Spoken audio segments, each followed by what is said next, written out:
Hello and welcome. This is NTA Tuesday Live and I'm Cyril Stover. Now, with the decline in fortunes from abundant mineral resources, the issue before Nigeria today is how to fast-track solid minerals development to make the sector competitive in the global space, create more jobs and earn needed revenue beyond oil. Now, to achieve this, the federal government initiated a roadmap taking cognizance of previous drawbacks to the effective development of the sector. The roadmap includes collating appropriate database of mineral deposits in the country to identify commercial viability, addressing gaps in infrastructure, including modern technology to drive exploration, developing value chains, and halting illegal mining while encouraging artisanal miners to form cooperatives.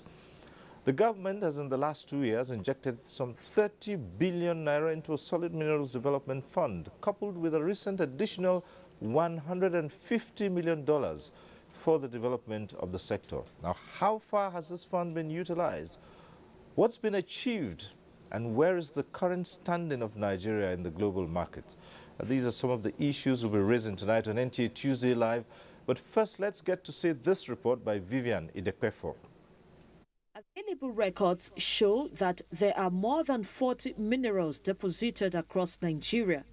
These are categorized into base, industrial metals, and gemstones. They, however, remain untapped. Consequently, illegal miners are having a field day tapping from these resources. Coupled with the near absence of geoscience data, hostile host communities, major investors in the mining sector stayed away from the country. If we must have solid mineral export to work, we have to have high level of investment in that sector, and not just investment in monetarily. We're also talking about human capital investment. So we have to also let our people understand what makes those sectors work. These are, however, changing with the diversification policy of the present government, which has agriculture and mining as key drivers. We have the knowledge. Mining is a knowledge-based sector, and we also have the practitioners, and they tell us what their challenges are. We're looking at them. We're partnering with South Africa. There's a bilateral agreement with the South African government. They have done it well, and we don't have to reinvent the wheel. So there's technical partnership and training for scientists, for laboratories. We hope to certify laboratories so that when you take a sample, you don't have to take it to Ghana. You can test it here and have someone who wants to buy from you recognize the certification of that laboratory within Nigeria. Experts say the sector has the potential to generate more than 5 trillion naira annually. Currently, mining contributes less than 1% to GDP. With the new initiative, government projects a growth rate of 8.5% for the sector by 2025. This is to be achieved through the upgrade of the country's geoscience data, while the roadmap has also been fine-tuned to reflect the economic recovery and growth plan of the federal government. One of the priority goals of our government is to position our mining sector to play a greater role in sustainably diversifying our country's revenue base, creating jobs and fast-tracking industrialization. This is a tall order, as we are evidently endowed with an abundance of mineral resources. The coming 5 years, we think that the mining sector will be one of the priority sector because, of course, of the message we have received today. We think that this will be one of the priority sector on which UNIDO is going to focus in bringing from the experience of our intervention in other countries in the world to support the country to make this sector more valuable for the country. For now, Nigeria has identified 8 priority minerals to drive the country's domestic industrialization and infrastructure requirements. Vivian Idekpefo, NTA News. All right. That report sets the tone for tonight's discussion. Let's start off by introducing our guest to you. I'd like to welcome to this program Bade Davies, who is Director of Planning, Research and Statistics in the Ministry of Mines and Steel Development. Thanks for being here tonight. Thank you. Good evening, Nigeria. We're also joined tonight by Dr. Kitso Ngarbu, who is a medical geologist from the Department of Geology and Mining, Nasarawa State University. Thanks for being here. Good evening, viewers. Thank you. Okay. Let me also welcome to this program Dite Bassi, who is Assistant Director of Solid Minerals in NTA. Thanks for being here. Yeah, good evening, viewers. Thank you. And also with us here tonight is Sani Shehu, President, Miners Association of Nigeria. Thanks for being here. Good evening. As usual, we acquaint you with the procedures of this program. At the appropriate time, you can get to join in the discussion in the studio. The various platforms will be on your screens, and we advise you take advantage of those platforms. However, for those who will be phoning in at the appropriate time, when your call gets through, do us a favor, turn down the volume of your TV. Just reduce the volume. That's the way to avoid hurlback or an echo. And the best way to know that your call has been passed through is you'll see your name appear on screen. Once that happens, you see your name on screen, it means your call has been passed through, and just go right ahead with your question or comment. Don't waste too much time on greetings, just go straight to the point. And whatever issues you raise, our guests here will be ready to address them. So once again, welcome to Tuesday Live, and we're looking at mining and solid minerals. That's our business tonight. But let's start off by finding just how much Nigeria's mining sector has been contributing to the GDP. Buddy, let's start with you. Thank you, Cyril. The priority of this present regime actually is to reposition the mining sector so that it will contribute positively to the sustainable growth of the economy. And two broad mandates have been given to the ministry. One, to ensure that the sector contributes positively to the revenue base of the country, and also to create jobs. In other words, the contribution of the sector to the GDP for now has been 0.33%, and the expectation, especially with the onset of the roadmap, is actually to increase the contribution of the sector from 0.33% to about 5% contribution to the economy. And let me say at this point that the onset of this administration, the sector actually was bedeviled with a lot of challenges. And this include, of course, insufficient funding of the sector, of course, lack of adequate geological data. We also have issues of weak institutional capacity of the supervising ministry. We also have limited supporting infrastructure. Also, we have the issues of illegal mining and community challenges, issues of low productivity, protracted litigations in legacy assets, and of course, limited cooperative federalism. And because of these challenges, the present regime, the ministry, actually instituted a roadmap committee to actually look at how these, the challenges bedeviling the sector will be resolved. And the roadmap for the growth and development of the sector was actually put together last year in August 31st, 2016. It was approved by the Federal Executive Council. And this roadmap actually outlined areas, strategic direction for the sector, and it has helped a lot to move the sector forward.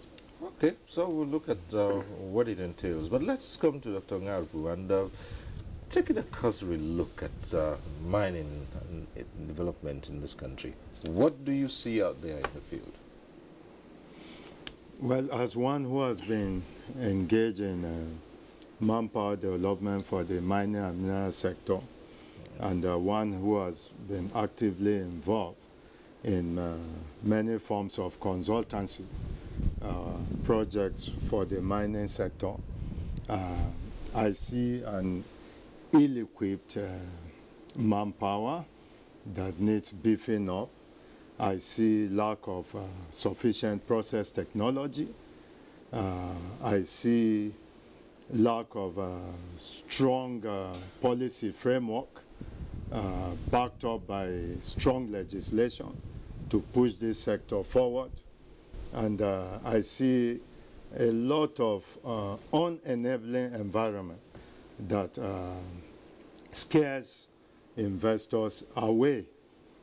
Finally, I see insufficient will to drive the sector forward. For instance, since inception of the Ministry for Mines and Steel Development, I've always clamored for this, and I'll mention it just now. We have been yet to have round pegs in many round holes. Right. Okay, we'll come to that and we'll see so. But let's get your opening comments, Dieter. And yes. Thank you very much. Like you rightly said, I'm from the Nigerian Industry Transparency Initiative. So I'm looking at it from the perspective of transparency and accountability in the sector. The solid mineral has a lot of potential. It's one of the sectors that every state in the federation, there's no state in the federation that does not have one solid mineral or the other. And the activity of mining has the potential of getting the country out of the present predicament we find ourselves in. Before the onset of oil and petroleum, the mainstay of the economy used to be in mining and agriculture. From NTA's perspective, we've conducted 5 audits for solid mineral sector, for the sector. The 5 audits covered the period from 2007 to 2014. In the course of the audit, we have found so many observations that were critical to the sector. But one of the things that we found out was that initially when we started the audit of the solid mineral sector, the first thing we noticed was that we are not a mining country. Because the major players in the sector, like you rightly said, are the artisanal miners, cement manufacturing companies who use components of the cement, limestone for their manufacturing components, and then the quarrying companies also, the construction companies that use quarry materials for an aspect of their construction, their business. So we found out that these were the major players in this sector. And most of the minerals that were captured in our audits found out were mostly industrial minerals, like limestone, granite, and all those things. The metallics, the metals, the lead, zinc, and precious stones, and zinc, were not captured in terms of royalty payment, in terms of payments for the sector. And one thing we noticed also was that the growth of the sector, for us to be able to analyze the growth of the sector, we looked at an index, which of the payment streams do we capture that will project the growth of the sector. In the absence of any fiscal regimes, like in the oil and gas sector, where we have the PPT and other fiscal regimes that are specific to the sector, royalty was the only one we could be able to attribute to mining to show the growth of the sector. From the period under review, there was a gradual increase in the trend of royalty payments. It means the sector is growing. But the growth of the sector, like you rightly said, we are still below 1-digit contribution to GDP. We're point something, we're not even up to 1. For a sector that's vast and for a sector that has huge potential. So we in NTA have said that, okay, like you already said, there are observations that we noticed, weak institutional linkage. The oversight function of the ministry, we found that it was a bit weak. The geological data available also was a bit weak. But one thing we had that was going for us, we had a vibrant cadastre system, which is one of the best in the cadastre system we have is transparent and to a certain extent one of the best we have in terms of licensing regimes.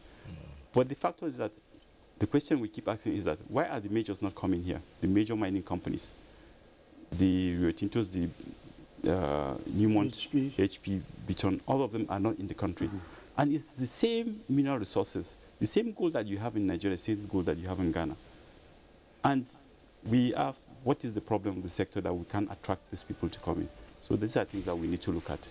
All right, fine. Why are they not coming in? Well, the practitioner himself is here, and he should have some answers to what's happening in this sphere of our national resource. Serious. This is, I think, the third time of my being here in this program. And the narrative seems to be the same. We keep saying one thing. Now, but the question is, why are the majors are not here? They are not here because they are yet to see what they are expecting. Remember, Nigeria is not the only mineralized country in Africa. Other countries have mineral resources. Majors are not after your country, they are after return on their investment. Now, what they are looking for is appropriate atmosphere, conducive atmosphere. Happily, part of their requirements are met. We have good license systems. The geological data is yet to be properly generated. Even government political will is questionable. You have just said something about 30 billion. It's just at the level of approval. It has not been released. And unlike other countries, we might not have mining industry in the country working, but we have mining activities. Nobody will say there is no mining activities in the country. If you hear of the data and the information even from the World Bank, the kilos and that worth billions of naira that are being taken away every year, you'll notice that there are mining activities in the country. But the challenge before the government is this. While trying to attract the majors to come over, you need to reorganize and reinvigorate the activities that is taking place, artisanal mining, illegal mining, whatever. You need to be able to reorganize them to get some value out of what they are doing while creating additional employment. Because, Cyril, if I tell you the number of laborers and other Nigerians that have hidden themselves in the Nigerian bushes, are millions of them. So, and in most cases, they do not even get value for what they are producing. You know, the system is so vague. We have sponsors, those who sponsor the dealers will go. So a kind of negative value change at getting out whatever, you know, that is there. And attached to this are the usual repercussion. Environmental challenges, social challenges, drug addiction, prostitution, and so on. So I will have want a situation where what the SMPR, Sustainable Management, the former project, you know, at a point there was intervention from the World Bank to assist the present mining players, that is the small-scale, you know, players, to see how they can be formed into cooperative, you know, and attached to that, there are small training, bookkeeping, mineral identification, just to stabilize the present operation as vague and bad as it is, while trying to attract foreign investors. But funding is critical to what I'm saying. Not a very pretty picture we've painted here tonight. Yeah. But let's even take them from, starting from the point of geological, the absence of geological data. What is the issue here that we cannot have adequate data? Well, thank you very much. When you want to attract, you see, in the mining sector, you have the upstream and the downstream and the side stream. Now, the upstream, basically the players are, you're talking about the juniors, the majors, the ASM operators, and the artisanal miners. Now, what are the things that will attract the majors? Number one, you need geological data. The geological data is what the junior miners will use to attract the majors. But let me talk about, I mentioned earlier that this problem had to be addressed through the roadmap. And what is it that the ministry we've done so far? The geological survey is actually positioned to generate geoscience data for the country. And as I'm talking to you now, a lot of work has been done by the geological survey to actually improve data generation in Nigeria so that we can improve the investment climate.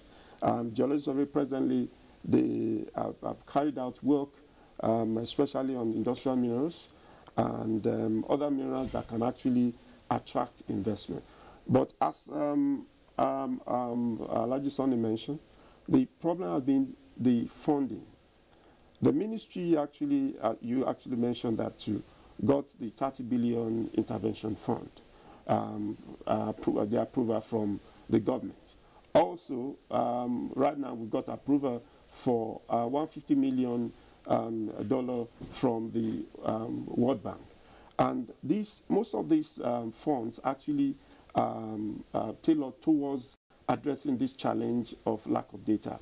And I believe very soon we're going to have more investors coming to Nigeria because of the availability of data. The geophysical data of the entire country has been flown. The geochemical data, out of the 44 cells that we require, though 9 already, we have 9 cells that have been mapped. And then the geological data, that is the mapped data, I think 1 to 100,000, we have gotten some data. So what is left is just proper funding, and we are going to get there. Thank you. Right, still sticking with the issue of data here. This is key to the whole system. It's taken so many years, and only now we're beginning to build up a database. Thank you very much. Our expertise will eventually be called for in generation of data, far beyond the Nigerian Geological Survey Agency. But it is pathetic to note that the agency has no strong synergy with the academic community, invariably the research community. And looking inwards to itself alone may not accord them the opportunity of having the diversification in manpower that is required to cough out detailed geological information from different divisions of geology.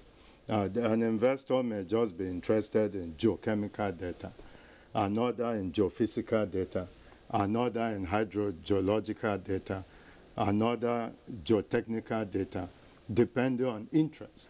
For instance, if I'm coming to explore for oil and gas, geophysical data might make more sense to me than if I'm coming to set up a construction company. I may be more interested in geotechnical data. And the agency, beyond funding now, I'm responding, the agency needs the requisite skilled manpower upon availability of funds. So unless linkages are established with different earth science outfits, particularly those based in our universities, they might have the money and might not have the requisite manpower to carry out. Let me just put this across, and not many people go into this. And why is that so? If we believe that there's a huge potential in this field, And yet, we're not seeing that many. What's that stumbling block? What's standing in the way of more interest in it? Yeah, you've just said now that there's little or no synergy between the agencies industry and the academia. Yeah, so what's the issue here? Seeing how, you know, beneficial, seeing the huge potential in there. I think it's a question of vision. We need Can I say something? I think looking at that, a little bit I know about the issue of linkages. Yes. Some years back, Geological Survey actually worked with NUC and the universities to actually archive all the geosciences information domiciled with the university. And right now, as I'm talking to you, the 2017 budget, there is a portion of that budget, especially in the ministry, that is tailored towards research collaborations with the universities. We also have, as I'm talking to you, from 2006, the ministry is actually, we embarked on a project of developing a website, web portal, IT automation and web portal project. The essence of that project is actually to warehouse all the geosciences data, not only within the ministry, but also the data node centers, such as universities, the research centers, so that you have just a single window to access all the geosciences data for the sector. But that is work in progress. Yes, yeah, that's right. But again, funding has been mentioned as one of the biggest drawbacks here. So, if we recognize that this is a period we need to stop this over-dependence on one particular product, why is funding an issue in helping, in diversifying to a sector that we know has the potential of overtaking oil? Thank you. One thing you should consider about the mining is the solid mineral sector is the capital outlay. It's a huge, you need huge capital for that thing. And the gestation period is not something that you go in and you reap within a short period. It takes a long period for it to gestate and for you to start reaping. That's why it's imperative that you get it right from the beginning. What we've been hampering on geological data is that when you come in with money, most time the people coming in, the investors that will come in, they come in with this money from equity bonds and from bank loans and everything. They need to have a security of tenure. They need to know that when they come in and invest this money, within this period, they would get their return on investment, and they need to reduce the risk, the asset as much as possible. That's why when we look at funding in terms of, in totality, for geological data acquisition in Nigeria, we've not spent over $200 million. Yes, sir. But in a small country like Mali, Ghana, they spend triple this amount on exploration, on geological data acquisition. And one critical thing also that we also need to understand is that in Nigeria as a present now, we don't have any certifiable laboratory that is certified, that when you take an ore and you analyze this ore, you take it up to any international investor, there's credibility that he says that this laboratory, this data that I got from this laboratory, after the analysis, is certified to a certain standard that the investor can take it to bank and be comfortable with it. Until we get to this place, all right, we still have. We heard the executive secretary of the Solid Mineral Development Fund say that this is a knowledge-based sphere. So how much knowledge is out there? Let's ask the academic. How much knowledge is out there? Insufficient knowledge. We have a lot to do in order to underscore our knowledge of what we have. Basically, the information we have is on the surface. We have this, we have gold, we have silver, we have copper, we have gemstones. What is the quantity? So we need to take it deeper now. We've gone horizontal. We need to go vertical, downwards. So I would say insufficient knowledge, requiring a lot of concerted efforts from government and industry towards boosting, enhancing, and encouraging research for development. Okay, in this matter, where is the Miners Association? Well, our position is this. Let us borrow from what other countries are doing. Ethiopia seems to have a similar scenario. There are small players, operating, and there are preparation in anticipation of the big players. Now, what they do is the small players were properly empowered.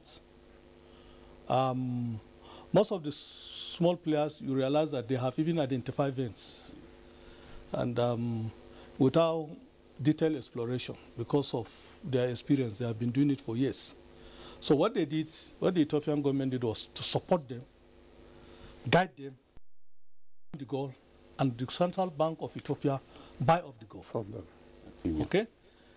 They buy the gold competitively, such that miners benefit from their sweat.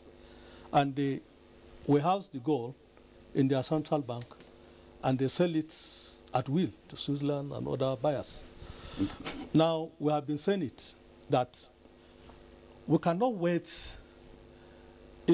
endlessly for data to be generated, for funding to come, and so on. The little activities that is ongoing should be supported. We have been calling that there is need for this fund to come from a multiple funding windows. As at now, there are so many funding for small scale, small and medium scale, including funding of small scale miners.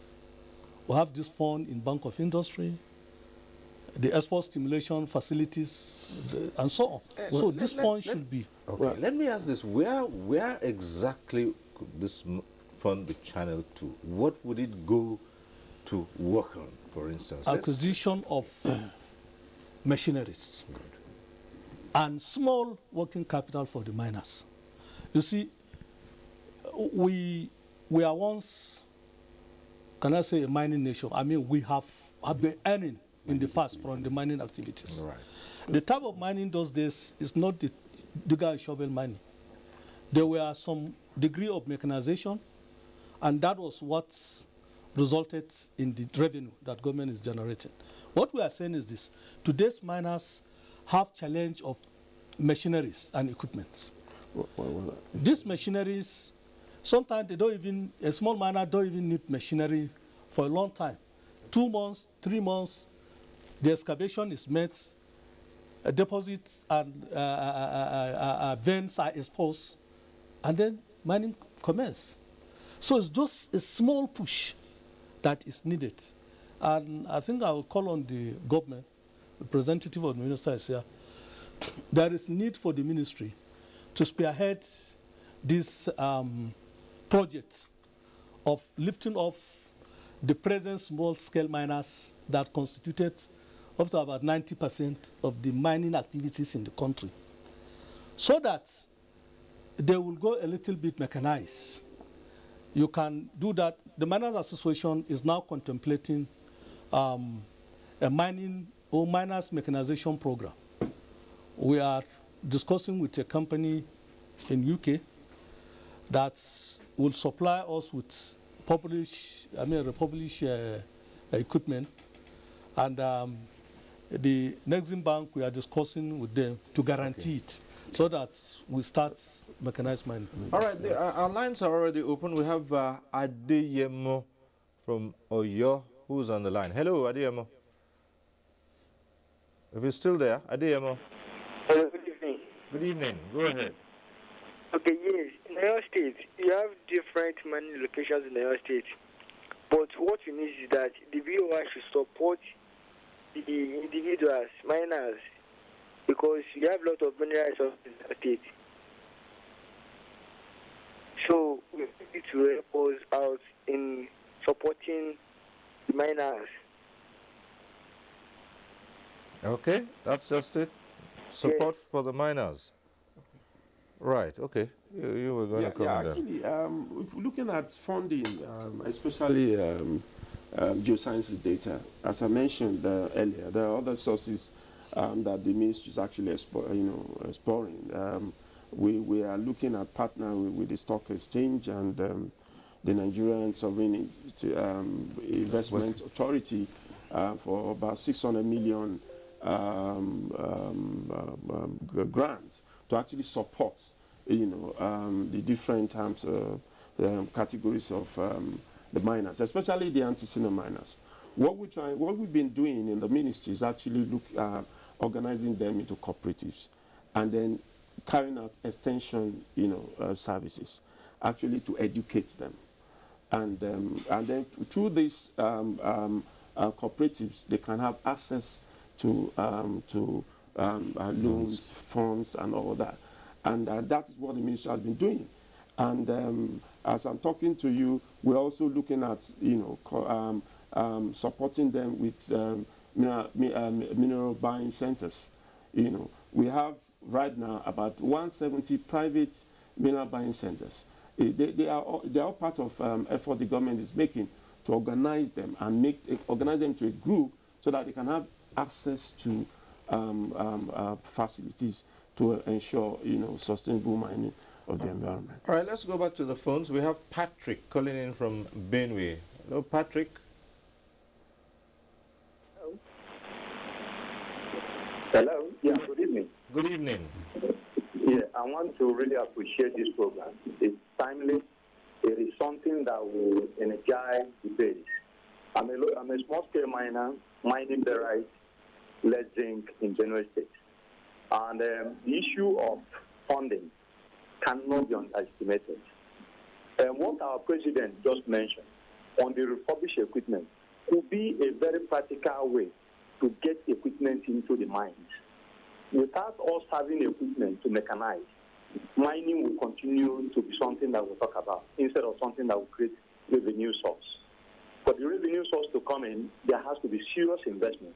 And I don't know why people are shying away from funding solid mineral. The same way they are funding agriculture should be precisely what they will do on solid mineral. There will be extension services. There will be anchor programs. The person that mines doesn't need to go to the market. But if you don't have this structure, a miner will do all the stream. Like Pato mentioned, you have the upstream, midstream, but what you have in the Nigerian mining sector is one person doing everything. So it is not done that way. If we want to diversify through solid mineral, then funding must be so paramount. And I foresee a situation whereby we can create extension system where government or even banks can bring this equipment closer to where miners are. And miners can go and pick those equipment and produce. At the point of sales, the money will be defrayed and everybody will get their money. Then the value that comes out can go back to the miners to continue their activity. So let's be more serious in the way we approach this sector, because this sector is a very important sector that will energize Nigerian economy. What my president is saying, I think serious attention should be paid to his comment. If this company in UK has refurbished equipment, then by all means, the state should go and negotiate with this company and bring in those equipment. Because if miners have equipment, there will be so much capital value coming out from it. The emphasis of always targeting foreign investors shouldn't arise. We should first of all do our homework before we start wanting somebody to come elsewhere with their money that is more secure where they are, to come and risk it without us doing the fundamental. In some sites, in particular sites where we are working, the access road is so unimaginable. What you go through to bring out products, you can't imagine it. It's better seen than to be imagined. So what we need to do is to be more serious, to be more directed, to be more practical the way we approach this. The issue of data, a lot of emphasis has been laid on data. But the data shouldn't really be what will prevent us from doing something today. People are out there in the field. We should come closer and see what they are doing, expand what they are doing. In so doing, we can then expand the database. So data shouldn't be what will prevent us from getting involved. Because if we get involved now, we will create more jobs. Most of the social crises that we're having will abate when people are busy doing things progressively. That's really what I think we should be doing. Thank you. All right, Patrick, thank you very much. Yes. Yeah, yes. You heard the man. Yeah, I just want also to also talk about the initiative the ministry is actually doing with the banks. For now, we actually talking to the banks to establish mining desk, so that you know it's very easy for the banks to understand the sector and also to reach out to miners within the sector and offer them loans. And also the World Bank program of the ministry, we are also looking at how, especially through the SND, that the Solid Mineral Development Fund, we're looking at how we can support the small-scale miners in the area of equipment leasing and working with Bank of Industry and so on and so forth. All this government is putting in place to just reduce this issue of lack of equipment. I have a take on his contributions too. He complained about bad roads, poor access to mining destinations or locations. In Poland, for instance, if an investor is coming in, regardless of sector, government will provide the roads to the site or location of the factory or industry. They will provide electricity. They will provide water. So about 10% of the investors' spendings is taken care of by government. That is a strong way of attracting an investor. And my concept of investor here has nothing to do with nationality. When I'm not really referring to foreigners when I use the word investor. It is whoever is interested in mining. And then my take on these funds that the federal government is putting together and donor agencies are doling out in order to support the mining sector in Nigeria is that it should be compartmentalized into three areas of focus. One should be data generation. Two should be technology incubation. There must be funds dedicated towards developing mining technology locally instead of just relying on refurbished equipment that might be sent in. Another should go into establishing state-of-the-art laboratories. If these funds can be spent in this, maybe the fourth one is direct support to the small-scale miners. That would be my suggestion. Okay, let's go back to the phones. Halilu is calling in from Kanu. Hello, Halilu. Okay, when we miss that call, just encourage you to keep the calls coming as we go on. I think I have a view. I have a view on this also, because the ASMs that we're seeing now are the actual drivers of the solid mineral sector in Nigeria, as it is now. They constitute more than 90% of the mining activities, the core mining, not the quarrying activities. Funding has been an issue. We had an instance where they were put into clusters, that's cooperatives. Yeah, when we put them into clusters, two things happened. One, we can better regulate them in terms of even collection of revenues. We can give them health and safety, improve on their health and safety of the mines itself, improve the efficiency of the mines themselves. When you improve the efficiency of the mining method they use, you have more yield. Because as it is now, the ASMs are just mining for the middleman. The person, the off-takers just take from the local miner, he doesn't know the price, he just sells it at a price that is predetermined because already he's indebted to the person that's sponsoring him. So we need to have this class of people properly educated and properly organized. When we have them, put into clusters and educated and basic mining method taught to them, and then improvement of the mining method, it will improve the sector seriously. Because as you mentioned in Ethiopia,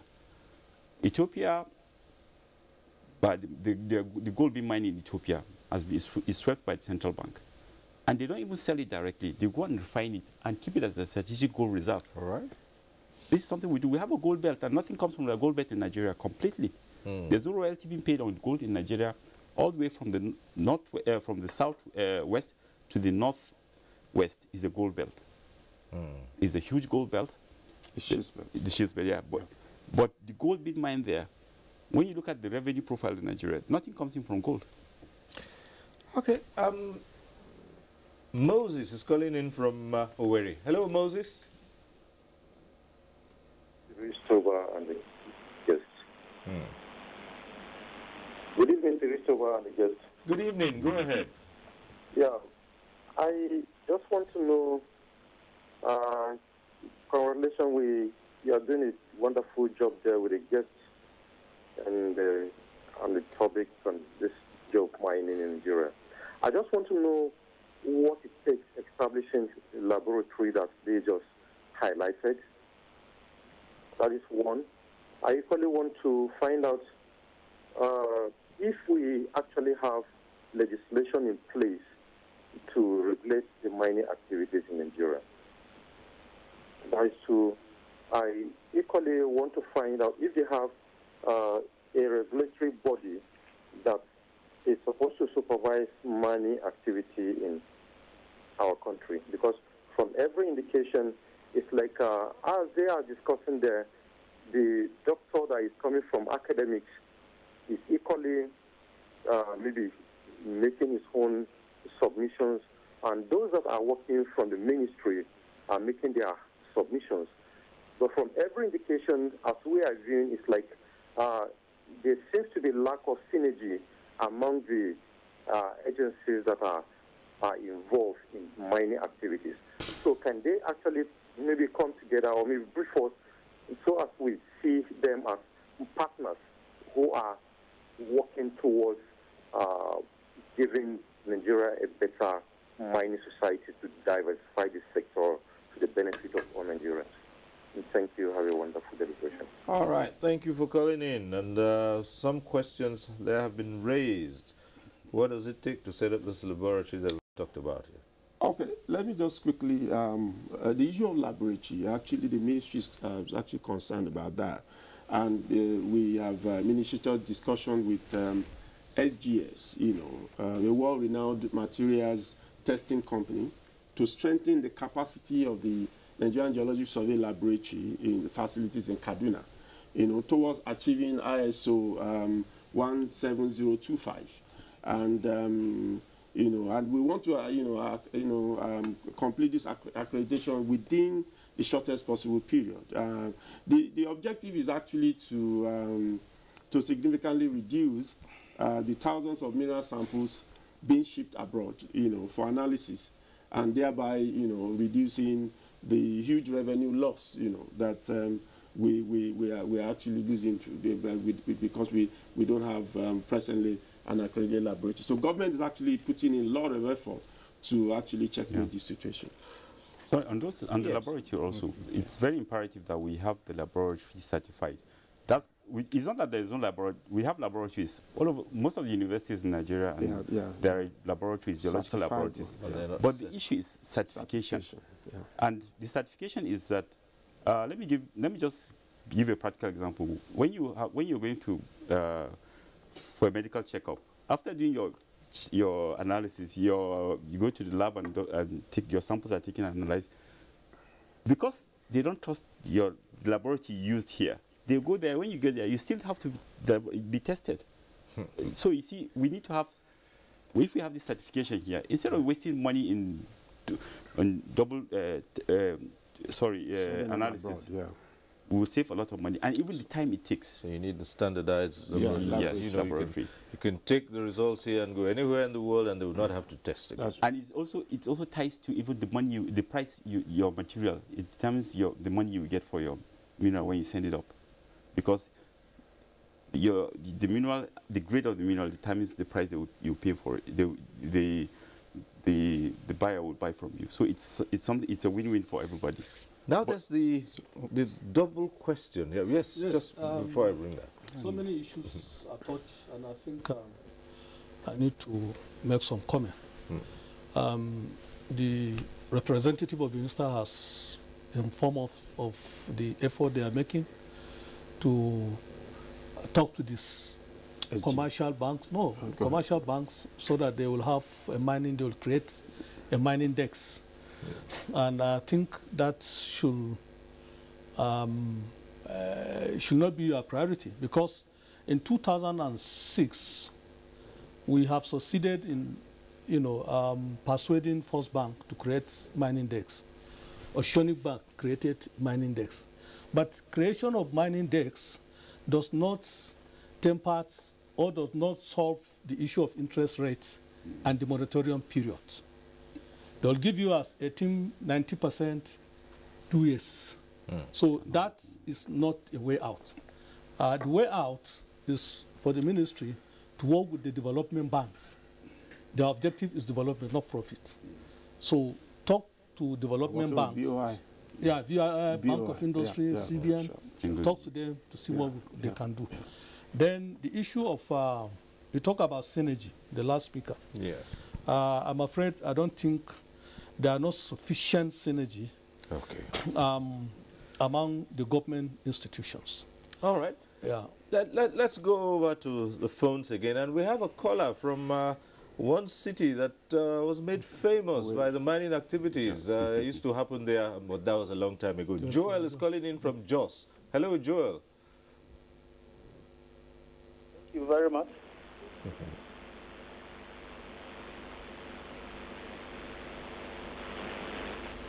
Yes, go ahead. Yeah. This is it's an interesting program going on at the moment. This is quite commendable. I visited a mining camp somewhere around Wase.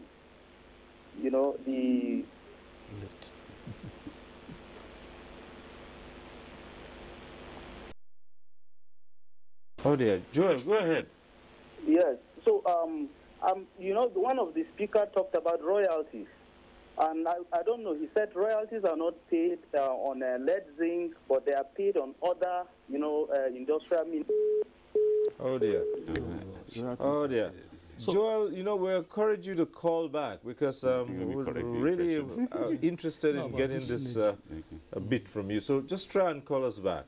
Right. Yes, Cyril, I was saying that the synergy that is required for the development of mining industry among the government agencies are practically not there. Now, the example I would like to give is the FCT and the ministry. Now, you cannot renew your mining title around the FCT until there is clearance from the FCT authority. That is number one. Number two, you will not get new mining title within the FCT until there is clearance. That one is understandable. But those who have gotten title already, and the FCT can decide not to renew, that means they will lose their title despite the investment they have made. So if as a government they have decided that, look, they will turn these mining areas to be to development area, fine. There is need for them to pay appropriate compensation. That's number one. Number two, there is practically no sufficient synergy between the Ministry of Environment, NASDA, State Ministry of Environment, and so on. And miners are the victim. EIA, for instance, an average charge for EIA, which is about 13 to 14 million. Yeah, that's the environmental impact assessment. And that is a uniform. If Dangote is charged 15 million for EIA, small-scale miner, who by law, the expected working capital is 2 million downwards, is required to also pay 15 million. So there is need for us to look at the indices that encourage illegal operation and indices that discourage legal operation. Because even the legal operators now are contemplating illegality because they are legally there to be protected by the government. Another ugly scenario, Cyril, that is emerging in the mining industry is the practical denial of the legal miners from operation. We have seen that in your state, Niger State, about 5 cases where legal miners, some youth group, stop legal miner who came with investors from in the, what do you call, Ukraine. So all these things, the representative minister, you are here, you have the responsibility to protect legal miners. We have paid you for licenses. We have done all what we're supposed to do, all the requirements of the law we have done. Then you are expected to protect us so that the license you give us will have value. That's my case. Let me add to that, sorry. Well, right. There's an issue also emerging that we notice from operators, the issue of multiple taxation. Yeah. Okay. You find that, like there's a legislation, based on the constitution, these minerals are vested to federal government on the exclusive list.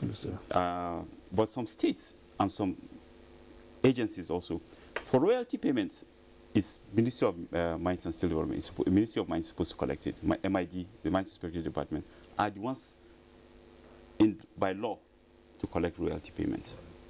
But in certain states, we find out that certain states and certain local government and certain agencies also of government collect royalties in one form or the other, changing the name of the royalty into maybe production tax or development levy on all those things. These are things that, for the investors, when he comes in, already you've scared him away. And the issue that they made that, do we have a proper legislation for the solid mineral sector? Yes, we do. But there's a need for us to consolidate it, to have one fiscal regime for the sector, a document that has all the taxes they are supposed to pay. An investor coming in from Ukraine, from UK, from anybody, he looks at it, when he needs to have a document that knows that this is what I'm going to pay for the next period, for 10 years, and it's stable. That's what we call stability clause. It will enhance the business. So we need to have this one, and government needs to put that in place. All right, this issue of legal miners being prevented from carrying out their activities.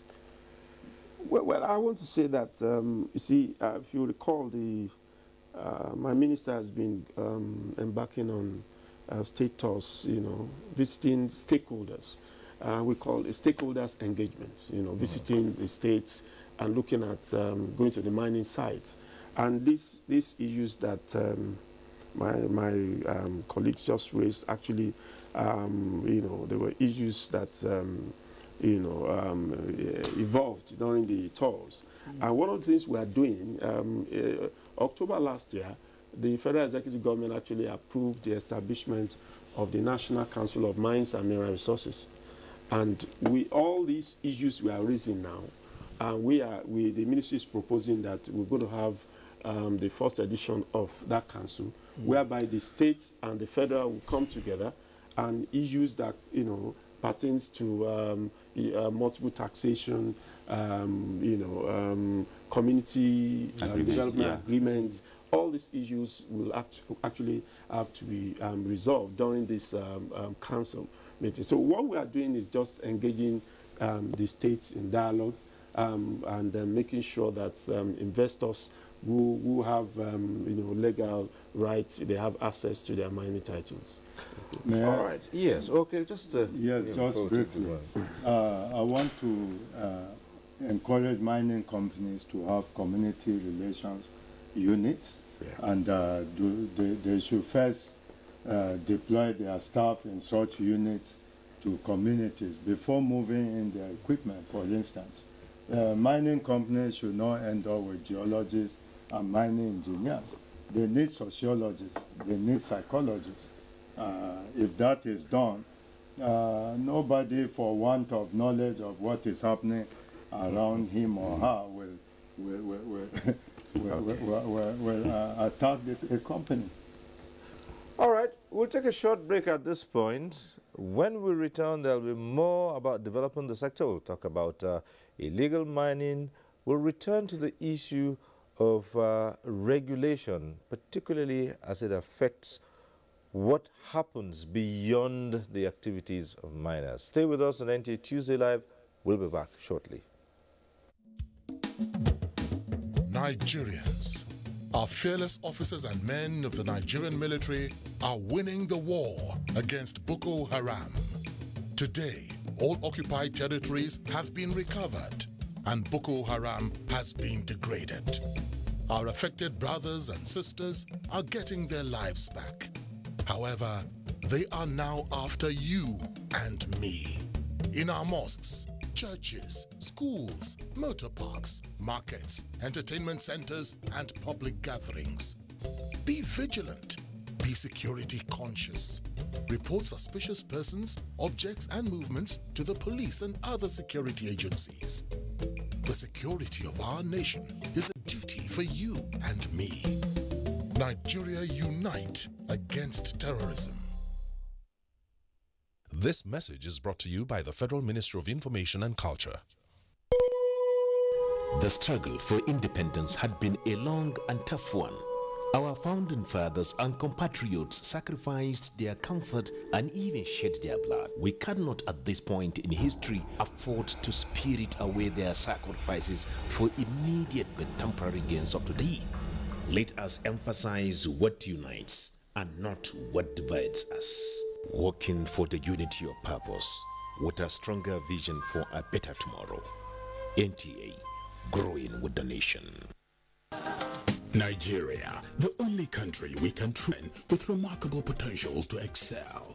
Let us believe in ourselves and change our attitude for the sake of our country and generations unborn.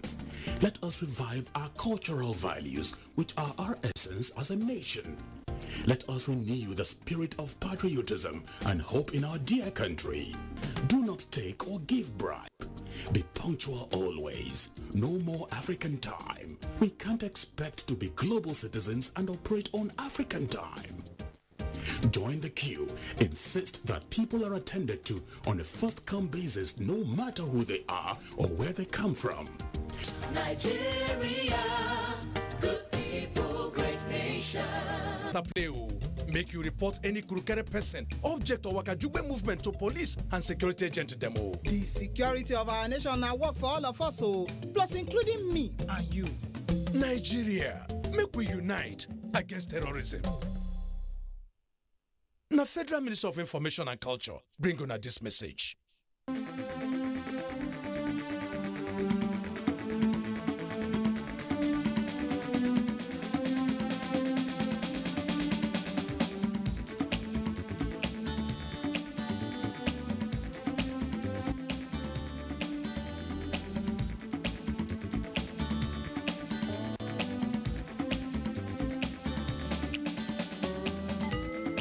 NTA Tuesday Live, a network issue-oriented innovation talk show.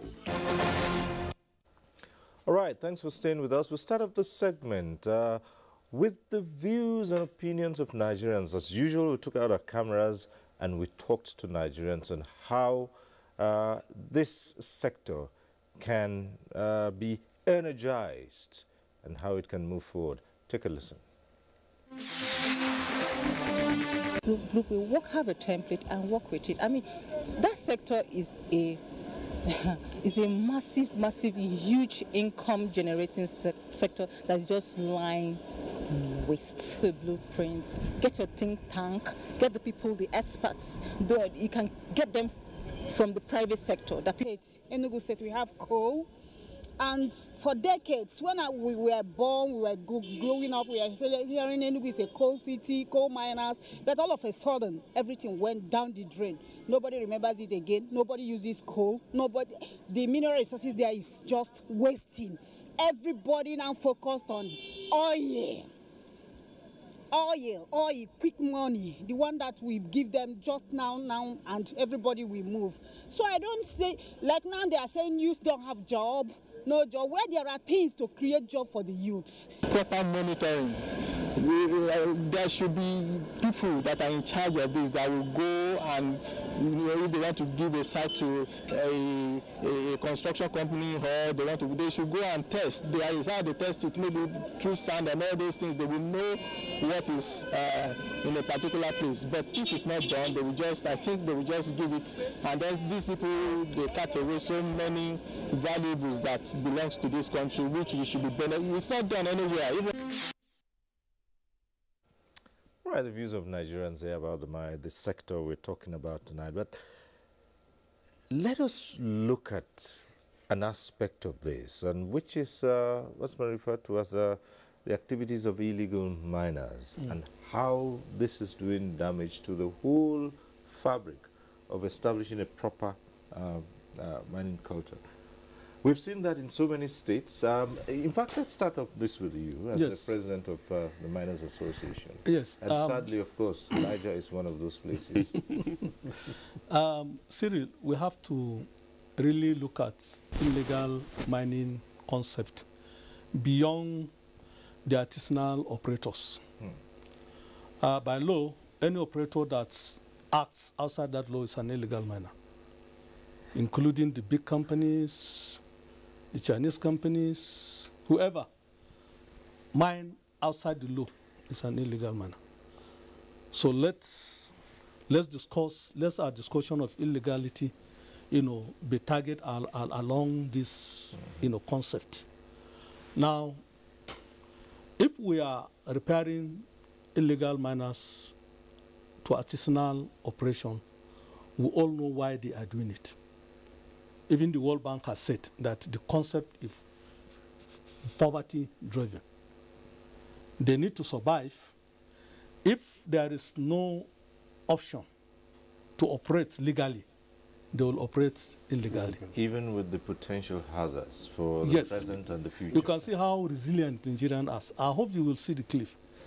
Human beings will go up to 30 to 40 meters, not feet, where you need oxygen to survive. They put this pipe, this water pipe, 2 or 3, so that they can ventilate.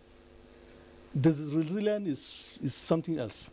So now, as he said, the first stage of formalization is to form them into cooperatives. And I said last week in a seminar that forming them into cooperatives is not enough. There should be terminal end, there should be starting end. Cooperatives should be the starting point. Let them graduate into cluster of cooperatives, from cluster into cooperatives to meet their position, to the junior mining position, and hopefully in many years to come, and terminate at major operators. So that will help. And the other point, which I made, that encourage illegality, is that the legal miners are not enjoying their position as legal miners. They are vulnerable to so many challenges. Recently, a state governor directed a Mopol commander of the state to chase away the legal miners, replace them with his own younger brother, and this man has no option than to write a petition to the minister, to us. We are still, discussing about it. And then the issue of local government chairmen and traditional rulers. I don't want to say, but let me see it. I'm a victim of this in Zamfara. So legality has to be encouraged. Illegality has to be discouraged. And these powerful guys that act illegally, but sorry, the ministry don't seem to look at them as illegal, should be encompassed in the definition of illegal mining. All right. Okay. Okay. Yes. From the point of the ministry, what's been done about this? Well, I think it's a fact that illegal mining is actually a menace to the sector. And as I mentioned earlier, what we're trying to do is actually to put them together into cooperatives and then try as much as possible to organize them. But apart from that, the ministry also, we actually set up what we call the mine surveillance team. Now, this is more like a security team that will move from one state to another to actually ensure that this particular problem is actually addressed. And this is what we are doing, and then we're looking at other ways of encouraging them to come into the mainstream, so that we'll be able to support them. For example, basically we talk about them. You have about 3 types. You have the nomadic, you have the residents, and then you have what we call the aliens. 3 of them, 3 types. And so we have done a study on them, and what we're trying to do is to identify these characters and see how we can create enough policies to checkmate them. How do these activities impact on the environment? Okay. Let me. It's my turn. It's my turn. Well, the consequences of illegal mining are quite enormous. There are many. Very, very straightforwardly, we have a crude approach to mining, to processing of ores, and such uncontrolled activities directly affect first the miner himself. We know of such stories in Zamfara, in Niger, in Osun State, where we've lost so many of the miners themselves, and those in communities surrounding mining locations. Secondly, viable land for other uses are lost because of devastation. Illegal mining activities, especially where it has to do with deep mining or wide open cast mining, can trigger geotechnical issues like landslides, like earth tremors, and even collapse of mines themselves. And this also can take a toll on the environment, apart from unwanted spill of reagents used, like mercury spill, can lead to a lot of mortality. So there are many. Right, let's go back to the phones. From Port Harcourt, we have Mustafa calling in. Hello, Mustafa. Good evening. Good evening. Yeah, I'm really appreciate your program. Good evening. Yes, go ahead.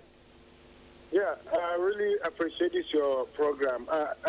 Concerning this illegal mining, I remember very well there are some illegal mining that are happening in part of the Bauchi and Kaduna. So that illegal mining has been happening more than 30 years. So it's still on and is one of the Chinese companies. In fact, they have not done even anything to the community. They didn't just make a small bridge for those people to pass, not even motor that can pass through there. So I'm very happy that you people raised the issue of illegal mining in the country. So that illegal mining has been happening, in fact, more than 30 years ago. So I'm very happy that you people raised the issue. I hope something tangible will be done at this illegal mining. Thank you. Right, thank you very much. But even where you had these activities, take for instance Jos, where a lot of activities took place in the past. Now we're beginning to see abandonment. Yes, abandonment. What has the ministry in place to tackle this, which is a serious problem in itself? Well, we actually, if you look at the, we have a program called Survey of Abandoned Mines, which what we've been doing is we've been able to carry out an inventory of abandoned mines, and then also engage consultants to design reclamation plans. You know, this is the ministry. We've been doing this for a while, and it's a continuous exercise. Okay, let me add to that also. In the Mineral Mining Act, there's a provision now, I think, stemming from what happened from the experiences we had in Jos Plateau and other places, abandoned mine. There's supposed to be a certain percentage of the mining company. When you start mining, you're supposed to keep setting in an escrow account when you finish your mining activities for reclamation. This is something that mine rehabilitation fund. Yeah, there's a provision. And has this been done over time, or the question it's just more in the bridge? No, the question you should ask is that is there actual mining in Nigeria first at that scale to warrant that? No. Let me talk briefly on the illegal mining activity. Sorry, from the revenue perspective, please. You notice that I made a mention that the revenues we get from this sector is only coming in from the big players. That's the construction and then the quarrying companies. Which somebody asked whether said nothing comes from lead, zinc and everything. But when you go to that axis from Abakaliki all the way to Bauchi, the lead zinc belt. There's activities going on, huge activities going on, and there are a lot of miners there. But you don't see this reciprocated in the revenue coming in from that sector. So why? No one is collecting or no one is paying up? It means the legal miners are doing it. So the legal miners that they said, there are two legal miners. One that is operating on an exploration license where it's actually mining. Is the legality, right? Those are two. That's what Okay. Is a legal miner. Yeah, that's right. Forget about the small ones that go. Yeah, but those are the small ones that you see all the time, especially in the media. That's why we raise the issue of this laboratory certification. Somebody will take a container load, a whole container of. He said he's going to take the sample for analysis. Is it justifiable? All right, well, let's ask you to hold on a while and go back to the phones. We have Desmond calling in from Lagos. Hello, Desmond. Well, we lost that call from Desmond, but we'd just like to encourage him to call back. Yes, pick it up from. Well, again, what are the regulatory, bodies doing about that? We raised that with. No, I think let me take up from where he's talking about synergy. I agree with you. There's synergy. There needs to be an improvement in synergy, because from the export point of export is the custom that is there. The custom man does not know the different mineral types. It might be sand, it might be gold, it might be lead, it might be so many minerals because it's an ore. Just grind it and put it in this thing. So you don't even know, based on your documentation, what is being taken out itself. So there needs to be a synergy, because there's a component before you export, you must have a document from export permit from the Ministry of Mines, and royalty must be paid. But we find out that most of the export take place without proper documentation. So within the value chain, there must be synergy between the various government agencies so that we can be able to block all these leakages. Well, I would like to say this. I think I agree with him.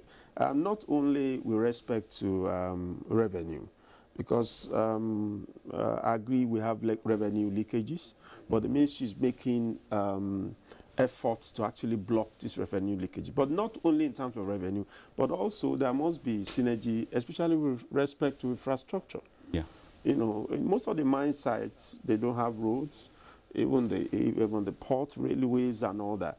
And the ministry is actually looking at how we can work with sister agencies and MDAs to ensure that there is synergy and then focus towards enhancing revenue from the sector. All right. Calling in from Adama is Gibson. Hello, Gibson.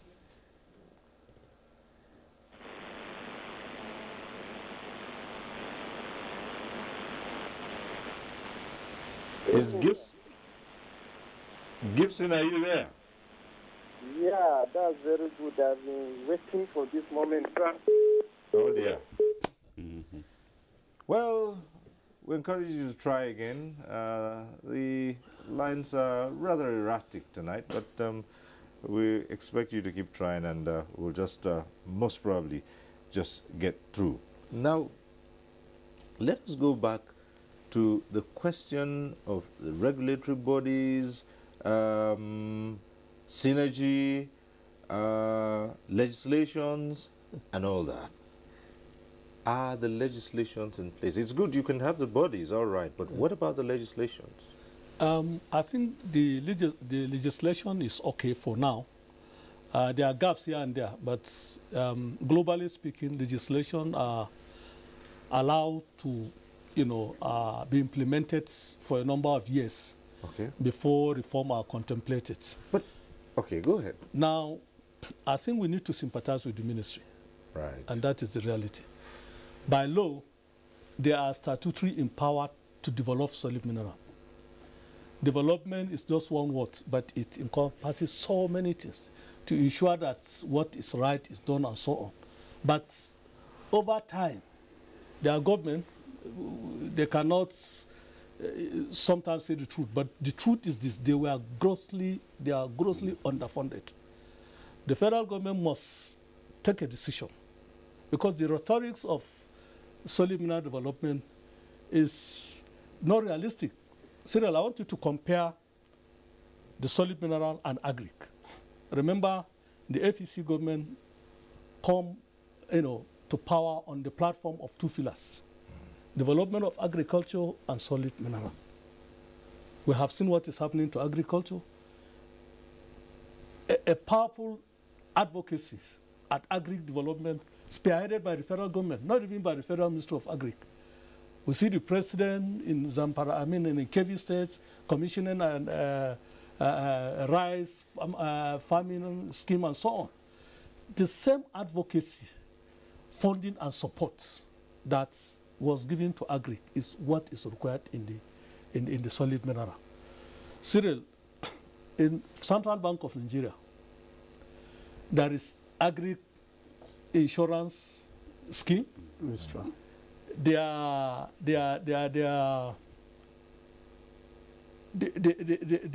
export stimulation fund, even though that also affects mining. There are SME schemes, so many schemes. They have Bank of Agric, they have agric insurance, agric this, agric that. I'm not against that because we need food to survive. However, we need also forests. We have witnessed what has happened the last 3 months when a dollar was to 500 naira. So we need forests. And what can easily give you forests is the mining product. Correct. 1 ton of lead, let me conclude. 1 ton of lead, Cyril, is about 4 million naira.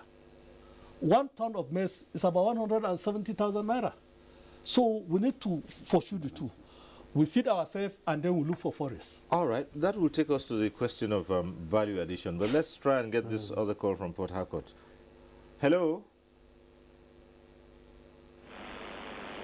Good evening. Good evening.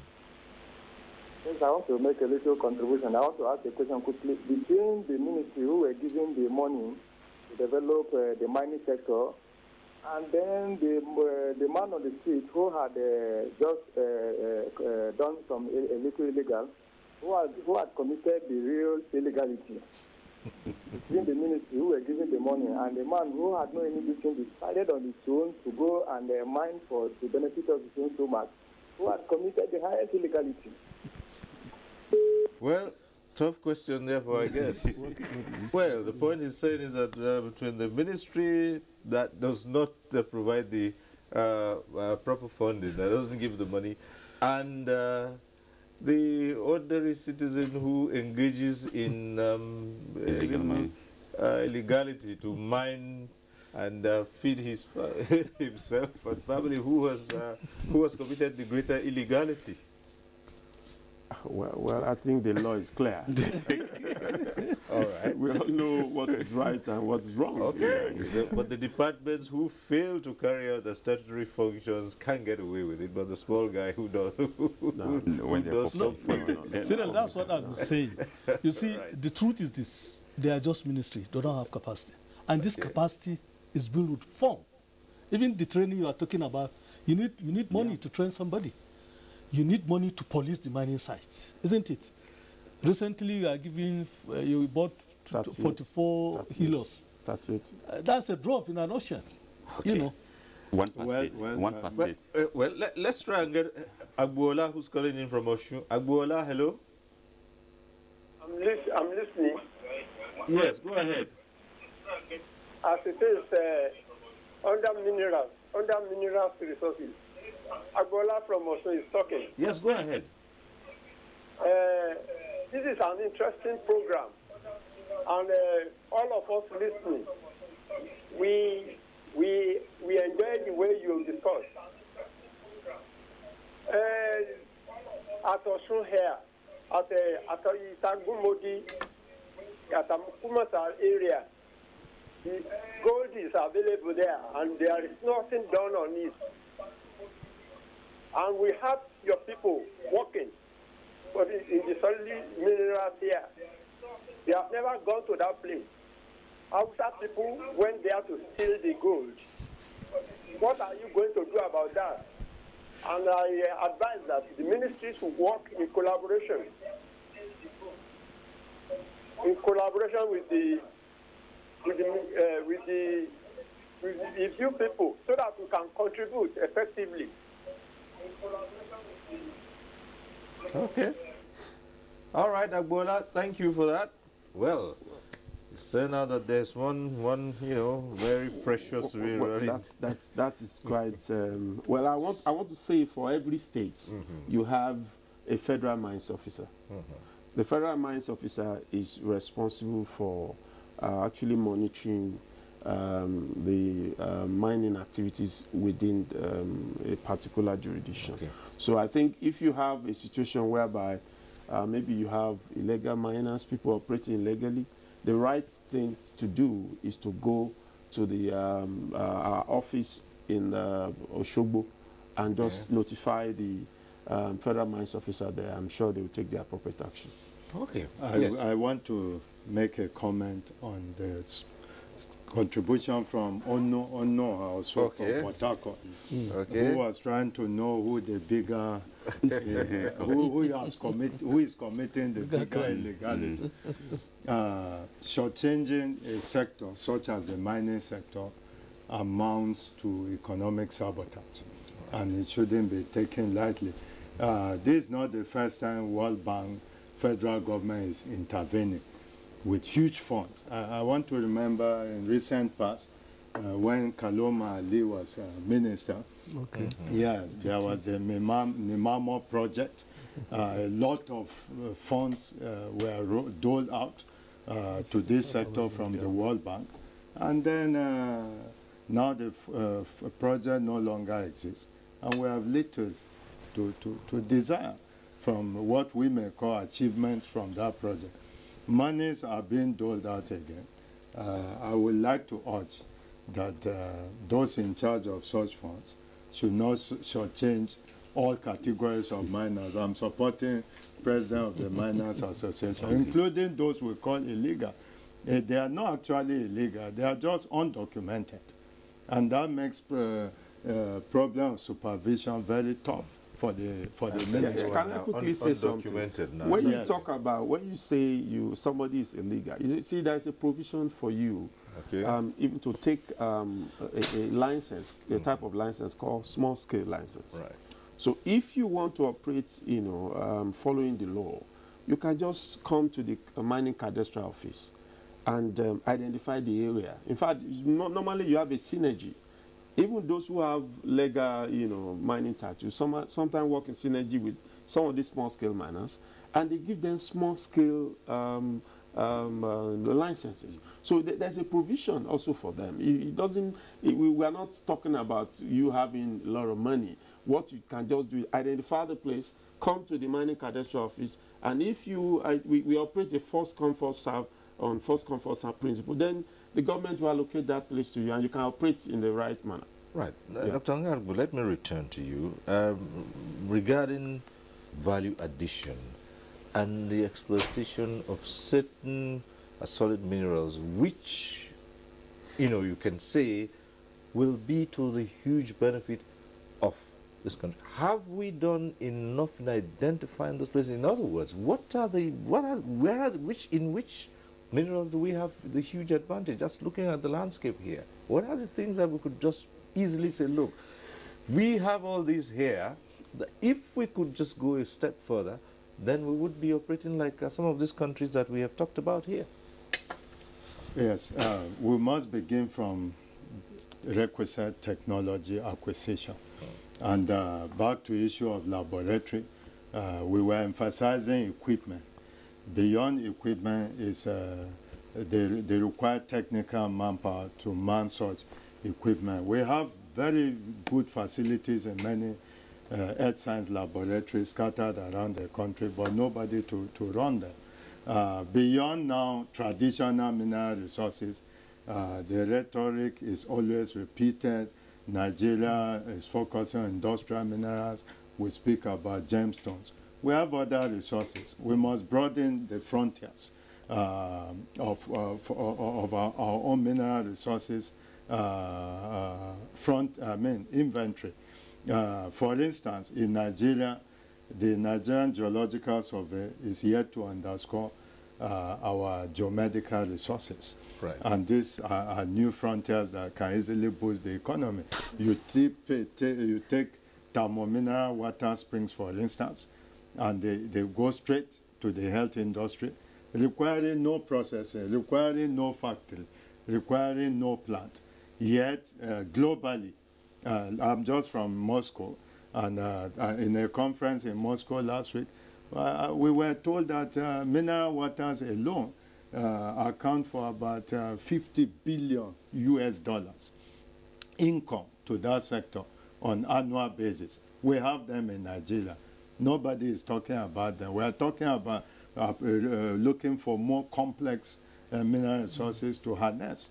We have agro minerals. We are still importing fertilizer when we have a lot of phosphatic rocks here and there. Dolomite is there, even limestone that are in small quantities that will not be attractive to Dangote, for instance, for a cement factory. They are there lying fallow. So we need to broaden the frontiers of what we call our mineral resources inventory. Let's look for new resources.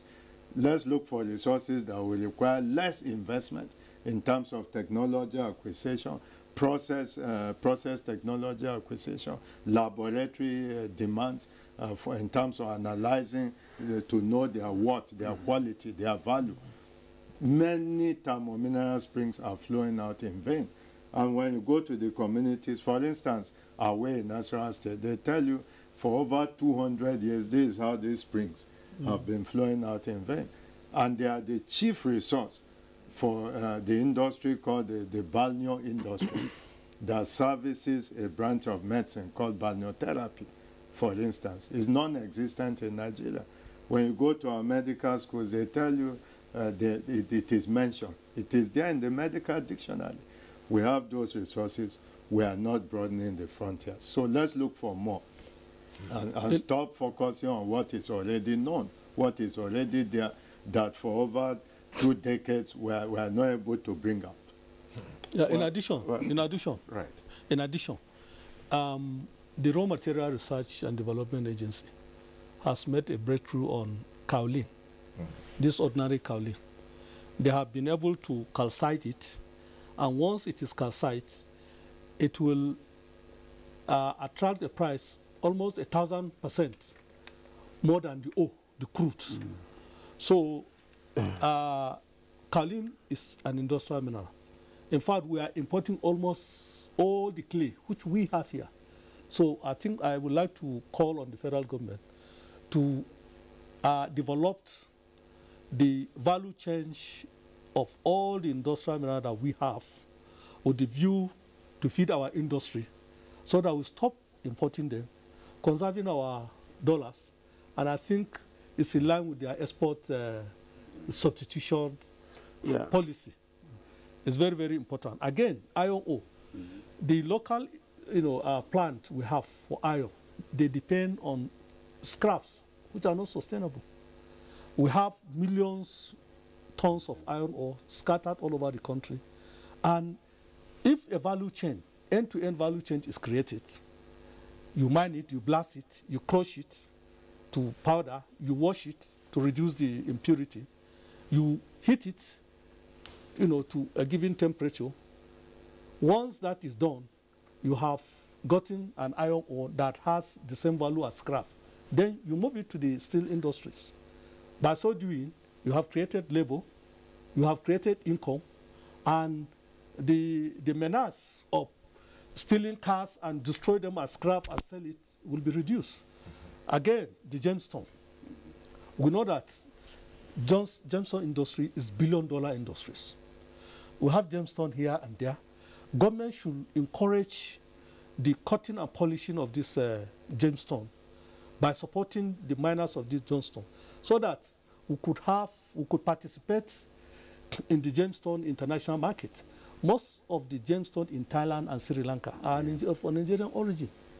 So even the tin in Jos, in Taiwan, Syria, they are small, not industrial furnaces, very small. Mobile smelters. You just heat the tin to a given temperature. You melt it into ingo, and you are done. You get a price about 60% better than the ore. So all these things our responsibility of government to spearhead the development of this value chain creation.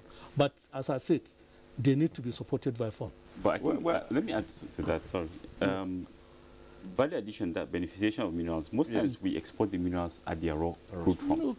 We need to have a mechanism where we beneficiate it in country. Yes. When we add value, we retain more money and we get more money for it. Because when you take an ore, it has so many components in it. Exactly. And they just take it out like that and just without the country knowing the composition of it.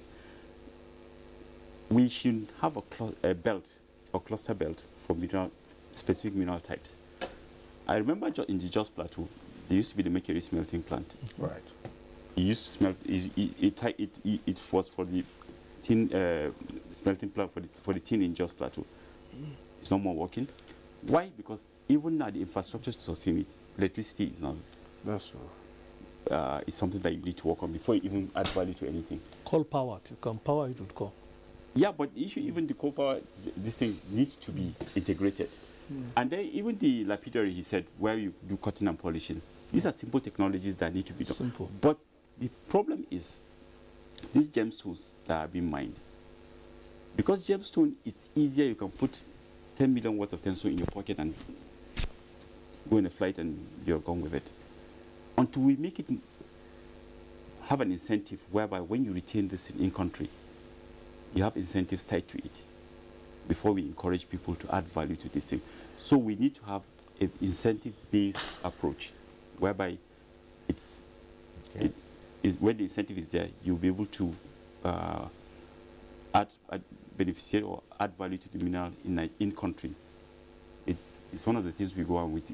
It will improve the sector a lot. Well, I think basically, especially looking at the South African model, right? South Africa, kind of have what we call first best principles, in terms of beneficiation. They selected 10 commodities. Out of the 10, 5 were given priority. But for Nigeria, we have the 7 strategic mirrors. But when you look at the roadmap,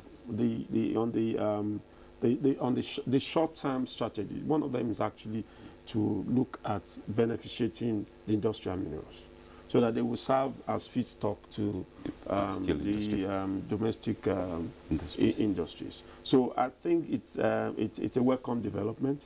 And for example, if you look at lead and zinc, in I think Abakaliki now, Royal Salt, they're actually constructing the first lead and zinc processing plants. So just like you have suggested, if you have mineral clusters, for tin, you have Jos. For lead and zinc, you have Abakaliki. And you select these minerals. And because, beneficiating these minerals, they are actually very expensive. They also must talk about skills. You look at the smelters. To actually put together a smelter for copper, for lead and zinc, it's actually very expensive.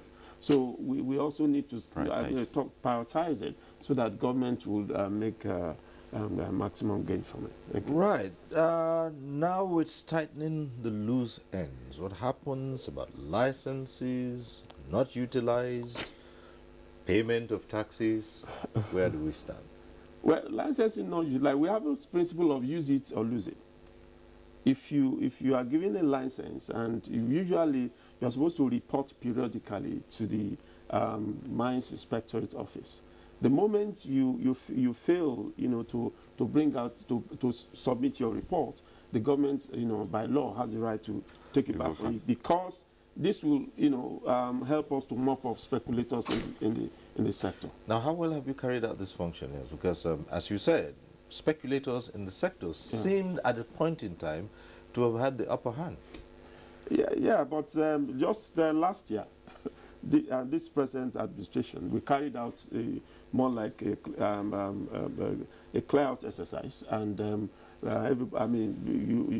actually revoked a lot of licenses just to send a signal to speculators that this government is actually serious about looking for people who are serious investors. Gentlemen, we are into the last few minutes of this program. And so, beginning from the president of the Miners Association of Nigeria, let's look at immediate steps, medium-term and long-term measures that we can take to give meaning to all the wonderful plans that are contained in the roadmap and how to move forward? First, support the legal miners with all the government might. Second, encourage the artisanal miners with machineries and organization. Third, continue to attract the major players by making sure that their expectations, which we have highlighted, are met. Then, lastly, encourage national investors. We have rich people in Nigeria that we are turning our head, away from. While we are talking of foreign investors, we should also encourage the Nigerian investors who have the capacity to invest. And lastly, let me express my appreciation. That is what we call Export Stimulation Fund that was, given by the federal government to support those who make export, including the export of solid mineral. Our people applied almost 7 months, no response. The minister is not here, but he has been able to intervene, and now there was response. So very soon, you will see on the telly celebrating those who have gotten it and the number of exports they will make and the amount of forests that they will bring back into the country. All right. So, data. One of the major things I think moving forward for the sector is enhance more synergy between the various government agencies. We should have more synergy between government agencies. The sector should be properly funded in terms of infrastructure and data acquisition. The issue of multiple taxation also should be looked at into, because in as much as the sector, we still require people to come and invest. Once the fiscal regime is not there, is not clear to people who would not have people. And then most importantly, I think the ministry should be more of a policy driven, and they should have a regulatory arm that's more strengthened in the ministry, in the sense that the regulatory function of solid minerals should be taken out of should be made autonomous and strengthened and properly funded, so that we can have more oversight function. Because in a situation where one mines officer covers a whole state with only one vehicle and ill-equipped, we still have illegal miners and everything. But we should have this, and also we should have an avenue of adding value to beneficiation of minerals before being exported, and then critically identify mineral corridors and provide infrastructure to these mineral corridors, prioritizing them. This should be the short-term focus, so that we can be able to maximize from this sector, from this various minerals that is being identified to the whole value chain. That would be the way for us to improve the sector quickly. All right, Dr. Garbu, broadening the pushing the frontiers, broadening the horizon. Yes, we must set up what I call a task force to identify new focus for the sector, and the new focus will have to definitely include discovering of additional resources that for now or hitherto have not been mentioned, have not been prioritized for mining. And I've mentioned already two possibilities: geomedical resources, agrogeologic resources. If that is done, we now deepen specialization. That is the best way to take the sector beyond where it is today. Most times we do not focus. Maybe it's a problem of curriculum. Our curriculum is not tailored towards geoscience for development. It is most times geoscience for employment. I just left a big miner, and he complained about very acute experts in the mining sector from Nigeria.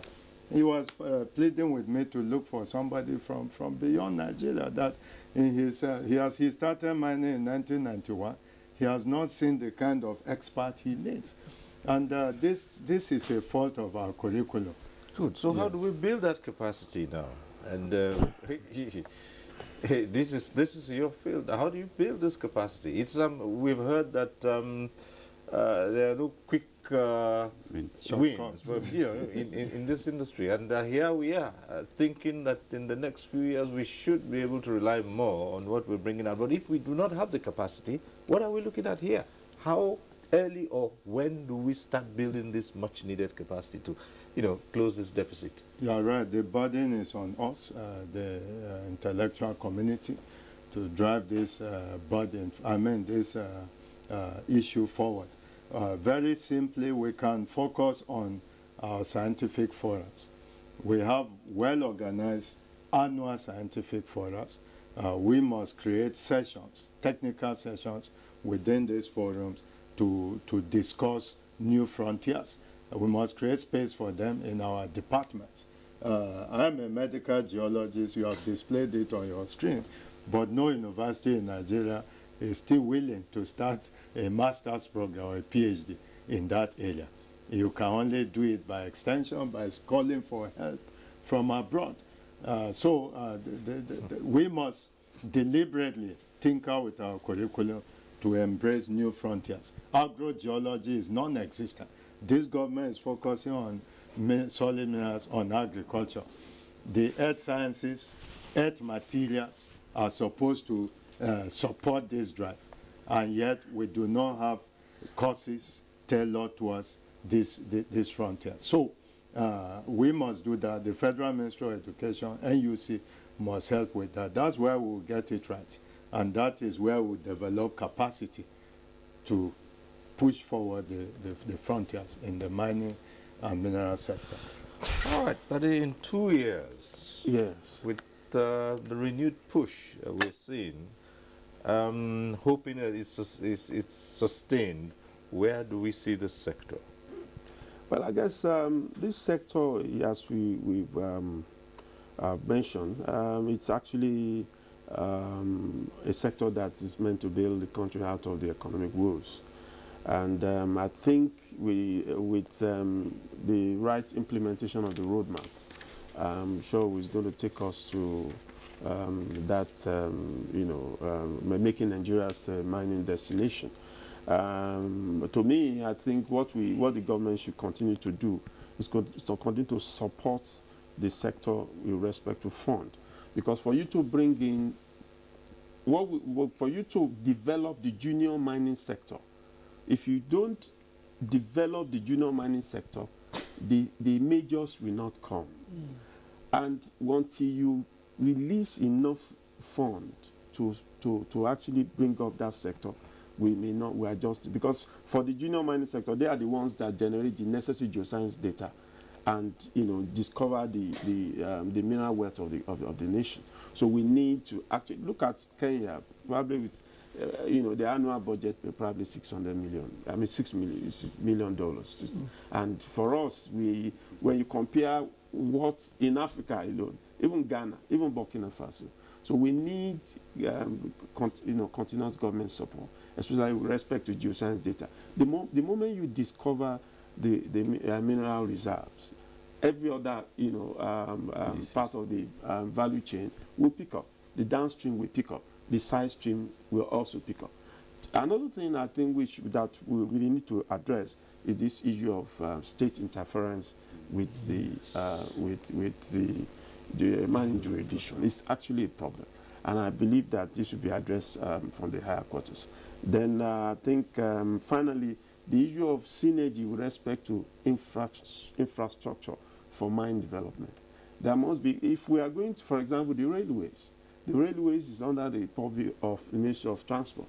You have the roads to the mine. So there must be synergy between all the various MDAs, so that even as you can, when you locate the mineral, transporting the mineral to the various points is also another important, it's very important to us. So we need to either set up a joint committee to address this issue.